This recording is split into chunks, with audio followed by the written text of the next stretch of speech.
Hello, fitness business nerds. What's up? Welcome to another episode of the Business for Unicorns podcast. Today, it's me and Pete. What's up, Pete? Hey, Michael. How are you today? So good. We're recording on a Tuesday here.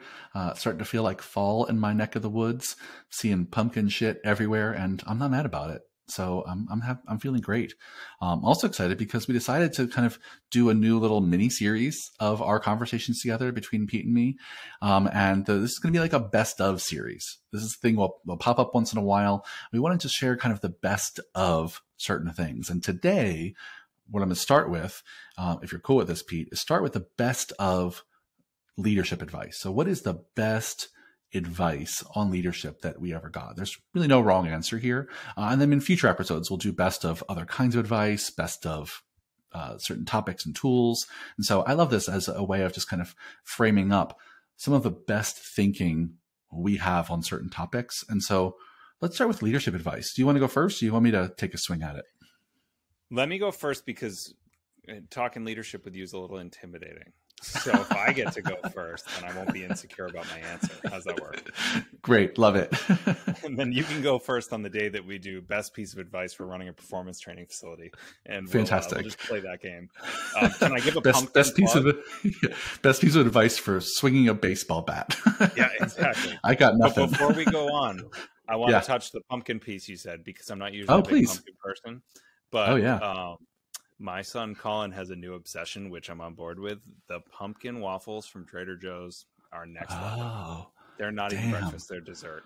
So, wow, piece of advice that's a great best of Trader Joe's in the fall. I will say anything that Trader Joe's that's like seasonal tends to be like just next fucking level. It's one of those things that you just don't know you need it until you walk into Trader Joe's and you're like, what has my life been without these pumpkin brownies? You know, I can't go very often because I'll leave with all kinds of shit that I don't need.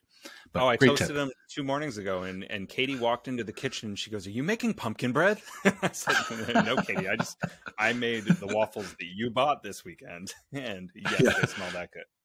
Surprise everyone! This podcast is turning into a fan podcast about Trader Joe's. Yeah, some other day. Exactly, and it won't be the first. All right, let me give you my leadership advice. Best piece of leadership advice I have. And this will be through the lens of advice for new leaders. And for me, the best advice I could give you would be to not shy away from owning your behaviors outside of the gym, in the sense like modeling the lifestyle that's important to you for your team. And I say this in the sense that I had this terrible fear, this anxiety when I was having kids surrounding not being perceived as present enough or pulling my share of the load, because I was obviously going to have to step back the way Fisher has in the last couple months to be a more present dad and figure that out. And on more than one occasion, I got thank yous from employees for modeling behavior that they were hoping would one day be acceptable from where they are coming from, because they knew they wanted to raise a family or start a family, have a family. And they were afraid that that wouldn't jive with our expectations for work and things like that. And sometimes being a good leader is just projecting behaviors that you expect of your team. And so drawing a distinct and clear line in the sand as far as my availability and accessibility goes, because of things like that. Like if you text me after 8 p.m. or you email me after a certain time, just go ahead and mark that one as something you're going to hear back in the morning, because I have rules. And I ask that you respect them. And to them, that just messaged like it's totally okay for them to treat it the same way, because it goes both ways. And so that's my piece of advice. Don't be afraid to showcase a healthy work-life balance for your team, because nobody says I'm dying to work for a workaholic. Yeah, I think that's so smart, Pete, and really well said, because I think that's right. You know, it really acknowledges that your behaviors as a leader are really loud, right? That they really speak volumes about the culture, the environment, the space you're trying to create. And when you can lead as someone who is prioritizing family, prioritizing time off, prioritizing good work-life balance, whatever that means, at least setting good boundaries, that 100% tells your employees that it's okay for you to do this too. right? That you finding some balance in your life and not being a workaholic is something that we're actually going to embrace here as part of what success looks like. So I think that's fantastic. Well, and to add on to it, what I've definitely learned in my 8 years of being a parent up to this point in time is that most of the things that feel instinctually, I guess the word I'm looking for is common sense as a parent, apply directly to quality leadership skills. Because we always, as a parent, you think to yourself, hey, the way I behave, my kids are watching. They are going to say the words they hear me say in moments of frustration, and they're going to use the mannerisms I use. And we all seem to realize that because we've been told by enough people. But I didn't realize coming in that applies the same with how I manage my people. I'm not saying my team are children. I'm just saying these are universal rules that I have taken from parenting and applied to how I run the gym. And so being a good dad tends to lead to being a better leader and manager of people as well, I think. Yeah. Can I ask you a kind of follow up to that, which is, I'm just curious because I know that you're so good at being self-aware about your behavior and impact. I'm wondering if you think, are there any things that you do now, that any behaviors that you have that you don't want your team to emulate and follow? Absolutely. And I will be, I don't know that I'd position them as things that I definitively don't want you to follow. But I'll say that you and I are going to step in front of the room at our heavily packed retreat this coming weekend. And one of the pieces of advice that I'm going to give, as the topic is on communication, and I don't feel bad saying this because I know you're not going to publish before Friday, is that one of the best things you can do as a communicator right out of the gate is just dump your flaws on the table. And for me, I have a pretty serious habit of saying yes to a lot of initiatives. And when I know I'm not going to get to everything, you probably feel this too. I should have said this to you, Michael, but I have a habit of overpromising and underdelivering as it relates to initiatives. And I don't know that I'd say, hey team, don't do this, but I would say, if you know it's a flaw and you're working on it, it's important to let the people that you're working with know that you're working on it. It's kind of like asking them permission to keep being flawed, so long as you acknowledge that it's an area that needs to be addressed. And that is an area that needs to be addressed. And I wouldn't be shocked if my business partner, John O'Neill, steps in front of the room and identifies it as something that is one of my shortcomings in his presentation this week. Yeah. I think that's such a beautiful approach to what to do about that. Because we all got flaws. We all got shit that we do that even we don't want to be doing, but we have not figured out how to stop ourselves yet. And I think you're absolutely right. One of the best ways to address that as a leader is just to put it on the table, be transparent. Hey, you might have noticed from time to time, I say yes to stuff that I just don't have the capacity to do. And I want you to know that I do that. And here's some ways you can all help me with that. Here's some ways I encourage you to not follow my footsteps, right? Like, I think that's a fantastic way to approach it. Because all too often, that's not what happens, right? All too often, leaders kind of play this game where we pretend that other people don't know our flaws, even though they see it. And so if we can avoid that game of pretend and just be the first to put it on the table and make it okay to talk about, that's a great approach. But isn't it so funny that we, and when I use the term we, I mean people out there who want to be content creators or thought leaders, they're so concerned with projecting this image of being flawless. And then the reality is that here I am receiving a compliment from you saying, hey, you're so good at being self-aware of the stuff you're shitty at. And the reality is that some people come to me for advice and insights because I'm so quick to say, here's all the things I suck at, but I can help you with this stuff over here. And they're like, no, let's talk about the stuff you suck at. What'd you learn there? Yep. And I'm kind of like, well, I don't feel like an authority figure on this, but here's 10 ways you could screw that up if you want. And it is an opportunity to gain influence by being flawed and putting it out there. So food for thought 100%. For those of you who are saying, I don't have any ideas, or I'm afraid somebody's going to realize I'm not that good at these couple of things. Hey, own them. You could end up being lead with it. Lead with it. Well, we all know this, right? We all know that real learning and growth happens in that discomfort zone. right? Where we're not good and we suck and we've totally messed stuff up. And, and in that moment is when we're learning. We might at first just be learning what not to do, but that's learning.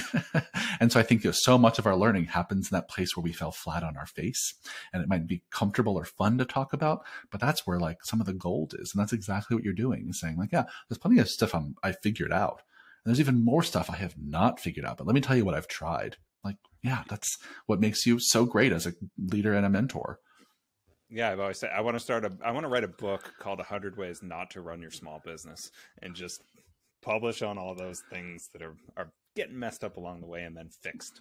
Yeah, I would read it. Yeah, 100%. Hello, nerds. Michael here. I'm interrupting this episode with a very important announcement. I wouldn't interrupt if it wasn't important. And that's because enrollment is now open right now for Unicorn Society for 2023. We only open enrollment twice a year. We often have very few spots. We like to keep the group pretty small. That means if you're interested in joining the group you've likely heard about a million times in this podcast, now is your time to apply. Go to businessofunicorns.com. You'll see a place on our website to learn more about Unicorn Society and start the application process.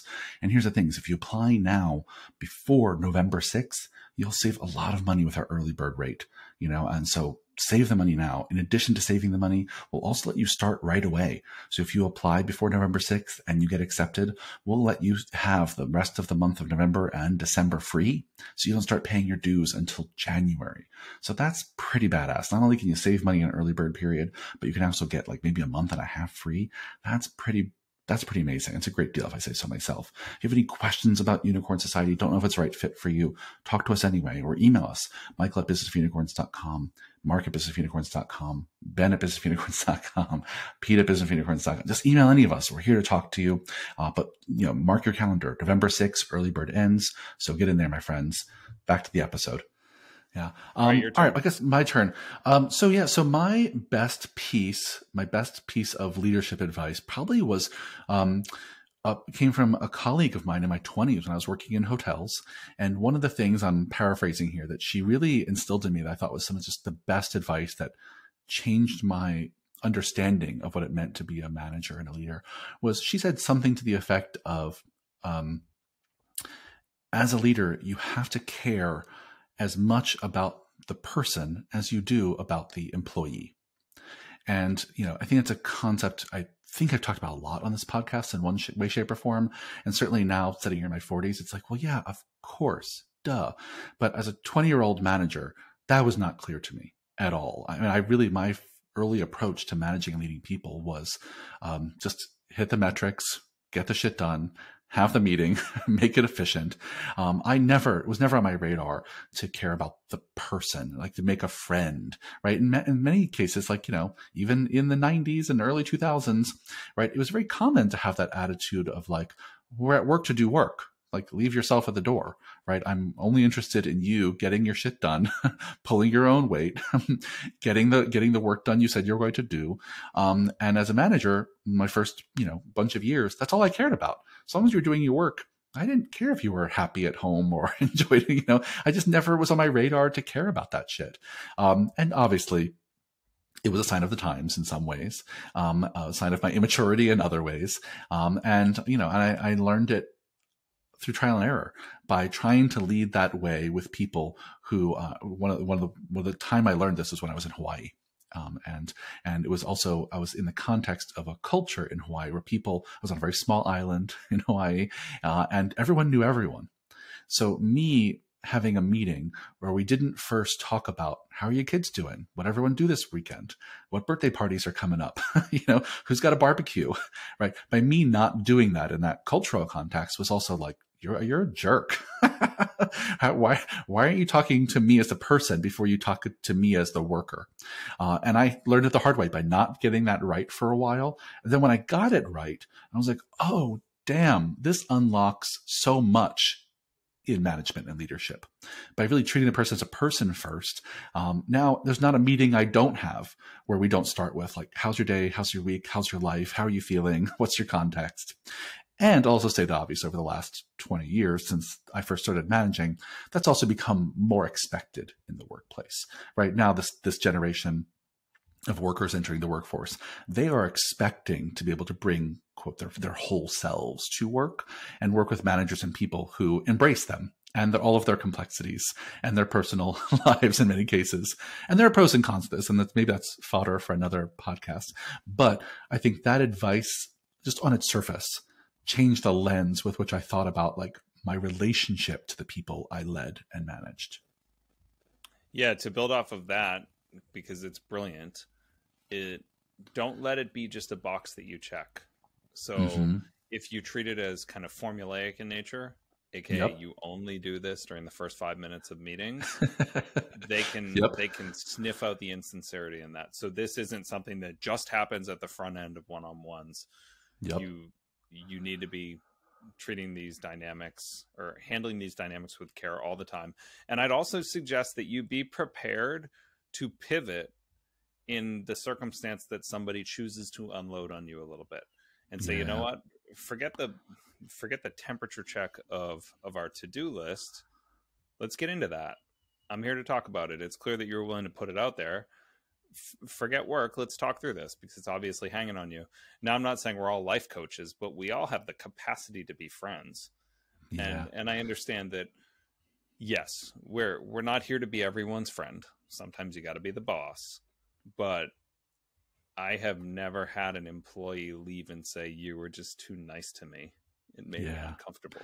You cared too much about my life and my happiness. Like this, you're never going to get that feedback. And here's the thing, and you're pointing this out so well, Pete, which is that's not to say this has to come at the expense of professional boundaries, right? Of actually showing up and performing for clients in a way that, delivers your service effectively and professionally, right? There's still standards in the workplace. I'm not saying that if you're in a bad mood as a person, I as a manager have to just let you be in a bad mood all over the clients all day, right? That's not what I'm suggesting. But it is saying that I'm going to be a better manager and leader to that person. And overall, the business will be better if I, on some level, have the capacity to acknowledge and recognize that this person's having a bad day. Right. And if I could be open to receiving that information, open to getting curious about that with them, supporting them in all the ways that I feel it's appropriate for me to support them, right? Giving them, offering them resources for other people to help them in the ways that I can't help them, right? Doctors, therapists, coaches, right? There's all kinds of ways that you as a manager or leader might need to have a boundary of like, you know what? I can't help you with that. Great. But at the very least, you're addressing it and hopefully we'll find them the help they need. And you're going to be better off. The business will be better off for it. I mean, all the companies that we all look to when we look at like, Crane's list for best cultures in workplaces, the thing that most of those workplaces have in common, it's not the ping pong tables, right?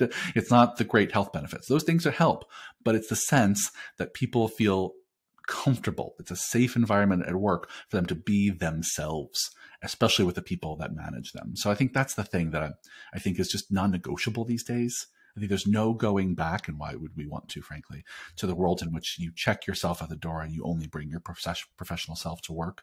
That's just not the case anymore. Yeah. So that one sticks with me as like a lesson that I'm so grateful to have learned in my 20s that feels more and more salient every day. Yeah, I got to agree. I try and imagine my first boss out of college back. So we're talking 2003, sitting down and really asking me how things are going. And I do realize you're totally right. Almost 20 years ago, that was not the norm. And in fact, I'd be like, what's wrong? Am I in trouble? Why are we going this way? But you're right. It is definitely the rule as opposed to the exception these days. So it's a tool you need in your leadership toolkit for sure. Yeah. Yeah. Well, let's leave it there, my friend. I think this is a great first best of. And, for listeners, if this was fun for you, let us know. We can do best of whatever you can think of. And I think it's a fun framing for us to think of like the best kind of thinking in different areas of our work and professional life. So email us, michael@businessunicorns.com. pete@businessunicorns.com. I've mentioned our email addresses on almost every podcast, and very few of you email us. So I really mean it, listeners. Go let us know if there's topics you want us to cover. And if you enjoy this podcast, leave us a review. Wherever you listen to your podcast, leave us 5 stars. We really appreciate it. It helps more people find us. Thanks for a great conversation, Pete. I loved your best of, and I'll see you on the next one. I appreciate it. Look forward to it.